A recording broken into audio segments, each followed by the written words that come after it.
Hello everyone, welcome to ಐಜಿಸ್ cooking channel. ಈ ಒಂದು ವಿಡಿಯೋದಲ್ಲಿ ನಾವು ಡ್ರೈ ಜಾಮೂನ್ಗಳನ್ನು ಯಾವ ರೀತಿಯಾಗಿ ಮಾಡ್ಕೊಳ್ಳೋದು ಅಂತ ನೋಡ್ತಾ ಹೋಗೋಣ.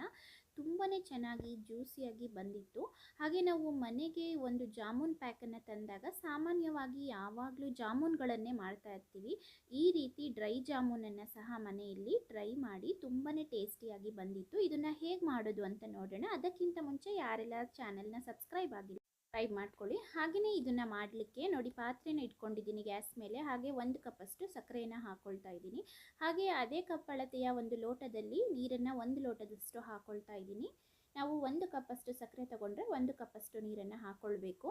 ಈಗ ನೋಡಿ, ಇದು ಚೆನ್ನಾಗಿ ಕುದಿ ಬರ್ತಿದೆ. ಅಲ್ಲಿ ತನಕ ಚೆನ್ನಾಗಿ ಕುದಿಸ್ಕೊಳ್ಬೇಕಾಗತ್ತೆ. ಹಾಗೆಯೇ ಇದು ಕುದಿ ಬಂದ ನಂತರ ಇದಕ್ಕೆ ಸ್ವಲ್ಪ ಏಲಕ್ಕಿ ಪುಡಿಯನ್ನು ಸಹ ಸೇರಿಸ್ಕೊಳ್ಬೇಕು. ಫ್ಲೇವರು ತುಂಬಾ ಚೆನ್ನಾಗಿರುತ್ತೆ. ನಾನಿಲ್ಲಿ ಒಂದು ಅರ್ಧ ಚಮಚದಷ್ಟು ಸೇರಿಸ್ಕೊಂಡಿದ್ದೀನಿ.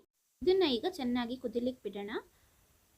ಹಾಗೆಯೇ ನೋಡಿ, ಇಲ್ಲಿ ನಾನು ಗುಲಾಬ್ ಜಾಮೂನ್ ಇನ್ಸ್ಟೆಂಟ್ ಮಿಕ್ಸನ್ನು ಉಪಯೋಗಿಸ್ತಾ ಇದ್ದೀನಿ. ಆಶೀರ್ವಾದವರ ಗುಲಾಬ್ ಜಾಮೂನ್ ಇನ್ಸ್ಟೆಂಟ್ ಮಿಕ್ಸ್ ಪೌಡರನ್ನು ನೋಡಿ ಹಾಕ್ಕೊಳ್ತಾ ಇದ್ದೀನಿ.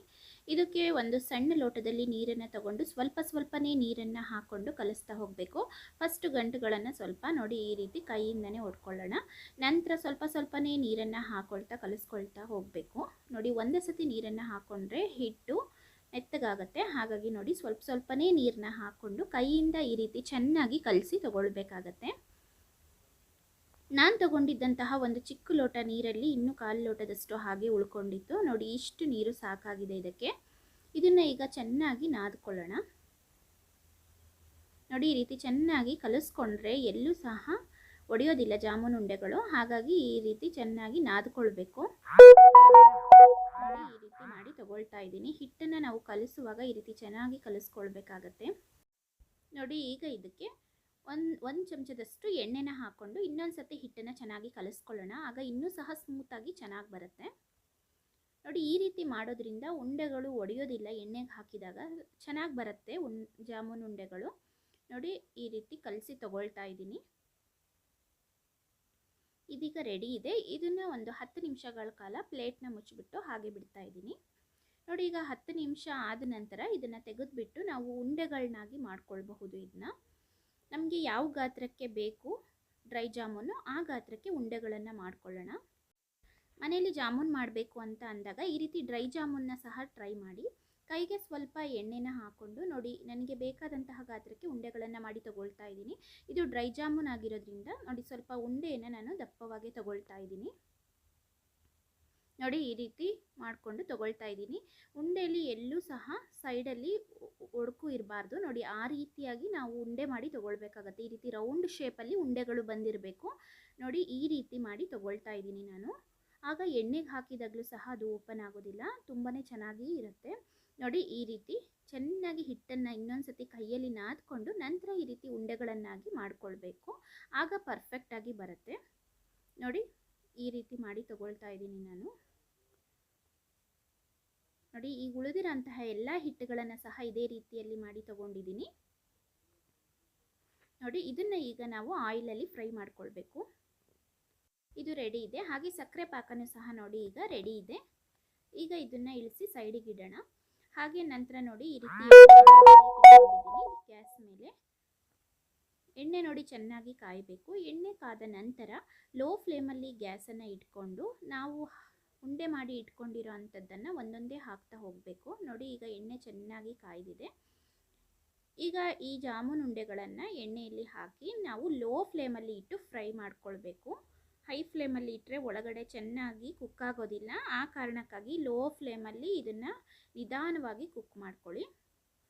ನೋಡಿ, ಈ ರೀತಿ ಎರಡೂ ಸೈಡು ಈ ರೀತಿ ಚೆನ್ನಾಗಿ ಬೇಯಿಸ್ಕೊಳ್ಬೇಕು. ಜಾಮೂನ್ ಉಂಡೆಗಳು ಸ್ವಲ್ಪ ಕಲರ್ ಚೇಂಜ್ ಆಗೋ ತನಕನೂ ಸಹ ನಾವು ಇದೇ ರೀತಿಯಲ್ಲಿ ಎರಡೂ ಸೈಡು ತಿರುಗಿಸಿ ಹಾಕ್ಕೊಂಡು ಕುಕ್ ಮಾಡ್ಕೊಳ್ತಾ ಇರಬೇಕು. ಈ ರೀತಿ ಮಾಡೋದ್ರಿಂದ ಡ್ರೈ ಜಾಮೂನು ತುಂಬಾ ಚೆನ್ನಾಗಿರುತ್ತೆ ಫ್ರೆಂಡ್ಸ್. ಒಳಗಡೆನೂ ಸಹ ಚೆನ್ನಾಗಿ ಬೆಂದಿರುತ್ತೆ ಅನ್ನೋ ಕಾರಣಕ್ಕಾಗಿ ಈ ರೀತಿ ಲೋ ಫ್ಲೇಮಲ್ಲಿ ಮಾಡ್ಕೊಳ್ತಾ ಇರೋವಂಥದ್ದು. ನೋಡಿ, ಈ ರೀತಿ ಚೆನ್ನಾಗಿ ಬೇಯಿಸ್ಕೊಳ್ತಾ ಇದ್ದೀನಿ. ಈಗ ಕಲರ್ ಚೇಂಜ್ ಆಗ್ತಾ ಇದೆ ನೋಡಿ. ಇದೇ ವಿಧಾನವನ್ನು ಫಾಲೋ ಮಾಡಿ ಖಂಡಿತವಾಗ್ಲೂ ಸಹ ನೀವು ಪರ್ಫೆಕ್ಟ್ ಆಗಿರುವಂತಹ ಡ್ರೈ ಜಾಮೂನನ್ನು ಬೇಕ್ರಿ ಶೈಲಿಗಿಂತ ಚೆನ್ನಾಗಿ ಮನೆಯಲ್ಲೇ ಮಾಡ್ಕೊಳ್ತೀರಾ. ನೋಡಿ, ಇದೀಗ ರೆಡಿ ಇದೆ. ಇದನ್ನೀಗ ನಾವು ತೆಗಿಬೋದು. ನೋಡಿ, ಇದನ್ನೀಗ ನಾನು ತೆಗಿತಾ ಇದ್ದೀನಿ. ಈ ಒಂದು ಕಲರ್ಗೆ ಬಂದ ನಂತರ ನಾವು ಇದನ್ನು ತೆಗೆದು ಸಕ್ಕರೆ ಪಾಕದಲ್ಲಿ ಹಾಕ್ಕೊಳ್ಬೇಕಾಗತ್ತೆ. ಇದನ್ನು ನೋಡಿ ಈಗ ಇದನ್ನು ನಾನು ಸಕ್ಕರೆ ಪಾಕದಲ್ಲಿ ಹಾಕೊಳ್ತಾ ಇದ್ದೀನಿ. ನೋಡಿ ಇದು ಸಕ್ಕರೆಯನ್ನು ಪಾಕ ಏನಿದೆ ಅದನ್ನು ಚೆನ್ನಾಗಿ ಇದು ಹೀರ್ಕೊಳ್ಬೇಕು. ಆಗ ಇನ್ನೂ ಸ್ವಲ್ಪ ದಪ್ಪದಾಗಿ ಬರುತ್ತೆ ಉಂಡೆ. ನೋಡಿ ಈ ರೀತಿ ಮಾಡ್ಕೊಳ್ಳಿ. ಇಲ್ಲಿ ನಮಗೆ ಜಾಮೂನ್ ಅಲ್ಲದೆ ಇರೋ ಕಾರಣಕ್ಕೆ ಸಕ್ಕರೆ ಪಾಕದ ಅವಶ್ಯಕತೆ ಇರೋದಿಲ್ಲ ತಿನ್ನುವಾಗ. ಇದು ಡ್ರೈ ಜಾಮೂನ್ ಆಗಿರೋದ್ರಿಂದ ಇಷ್ಟು ಪಾಕವನ್ನು ಮಾಡ್ಕೊಳ್ಳಿ. ಡ್ರೈ ಜಾಮೂನನ್ನು ಮಾಡ್ತಾ ಇದ್ದರೆ ಸಾಕಾಗುತ್ತೆ. ನೋಡಿ ಅದೇ ರೀತಿಯಲ್ಲಿ ಇನ್ನು ಉಳಿದಿರೋ ಅಂಥದ್ದನ್ನು ಸಹ ನಾನು ಫ್ರೈ ಮಾಡಿ ಹಾಕೊಳ್ತಾ ಇದ್ದೀನಿ ಉಂಡೆಗಳನ್ನು. ನೋಡಿ ಇದನ್ನು ಸಹ ಹಾಕೊಳ್ತಾ ಇದ್ದೀನಿ. ಇದನ್ನೊಂದು 10ರಿಂದ 15 ನಿಮಿಷ ಚೆನ್ನಾಗಿ ನೆನೆಯಕ್ಕೆ ಬಿಟ್ಬಿಡೋಣ. ಇದು ಸಕ್ಕರೆ ಪಾಕ ಎಲ್ಲ ಹೀರ್ಕೊಂಡು ಇನ್ನೂ ಸ್ವಲ್ಪ ದಪ್ಪ ಆಗುತ್ತೆ ಉಂಡೆಗಳು. ನೋಡಿ ಈಗೆಲ್ಲ ಹೀರ್ಕೊಂಡಿದೆ ಸಕ್ಕರೆ ಪಾಕ. ಇದೀಗ ರೆಡಿ ಇದೆ. ಇದಕ್ಕೀಗ ಮೇಲ್ಗಡೆಯಿಂದ ನಾವು ಕೊಬ್ಬರಿ ತುರಿಯನ್ನು ಹಾಕ್ಕೊಳ್ಬೇಕು. ಆವಾಗ ನಮಗೆ ಇದು ಡ್ರೈ ಜಾಮೂನು ರೆಡಿ ಆಗುತ್ತೆ. ತುಂಬ ಟೇಸ್ಟಿಯಾಗಿ ಮನೆಯಲ್ಲೇ ಮಾಡ್ಕೊಳ್ಬಹುದು. ಖಂಡಿತ ಇದೇ ವಿಧಾನದಲ್ಲಿ ಟ್ರೈ ಮಾಡಿ. ಬನ್ನಿ ಈಗ ಕೊಬ್ಬರಿ ತುರಿಯನ್ನು ನಾನು ಇಟ್ಕೊಂಡಿದ್ದೀನಿ ನೋಡಿ. ಇದು ಕೊಬ್ಬರಿ ತುರಿಯನ್ನು ಈಗ ಈ ಒಂದು ಜಾಮೂನ್ ಉಂಡೆ ಏನಿದೆ ಅದಕ್ಕೆ ಮೇಲ್ಗಡೆಯಿಂದ ಈ ರೀತಿ